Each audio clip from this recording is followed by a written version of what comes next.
Benghazi suspect captured by U.S. Special Forces.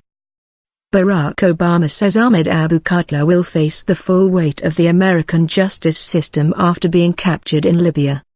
U.S. commandos have captured one of the alleged leaders of the 2012 assault on the American consulate in Benghazi. Ahmed Abu Khatla is the first suspect to be arrested after a nearly 2-year hunt for those responsible for killing the U.S. ambassador to Libya and 3 other Americans.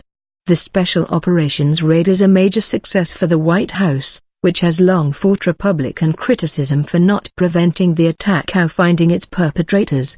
With this operation, the United States has once again demonstrated that we will do whatever it takes to see that justice is done when people harm Americans, said President Barack Obama. Abu Khatla is a senior figure in Ansar al-Sharia, an Islamist militia group in Libya, and openly mocked the U.S. in the weeks after the Benghazi attack on September 11, 2012.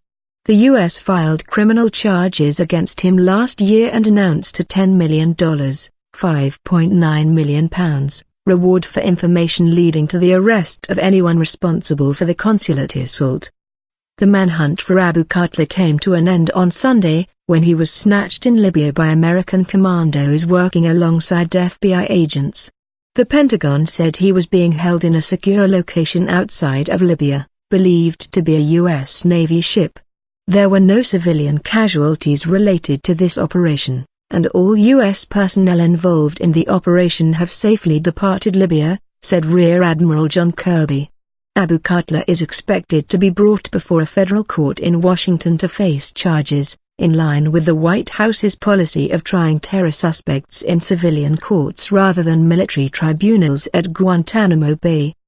He has previously denied taking part in the attacks that killed Ambassador Christopher Stevens, 2 CIA contractors and an American diplomat, but said he was on the scene on the night of assault in eastern Libya. While Abu Khatla's capture was trumpeted by the Obama administration, at least a dozen other men charged in connection with the attack remain at large. The raid is also unlikely to quell Republican efforts to use the attack as a political weapon against both the White House and Hillary Clinton, who was Secretary of State at the time. Despite numerous investigations into the attack and its aftermath, Republicans in Congress have formed a special committee to look at the issue.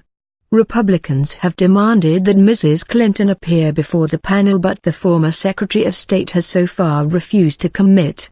Last year, U.S. commandos carried out a raid in Tripoli that successfully captured Abu Anas al-Libi, a suspect in the 1998 al-Qaeda bombings on the American embassies in Kenya and Tanzania. He was brought before a court in New York and is awaiting trial. On Tuesday night, Hillary Clinton said some unanswered questions remain about the deadly 2012 terrorist attack in Benghazi. We want to know who was behind it, what the motivation of the leaders and the attackers happened to be. There are still some unanswered questions, Clinton said on CNN. It was, after all, the fog of war.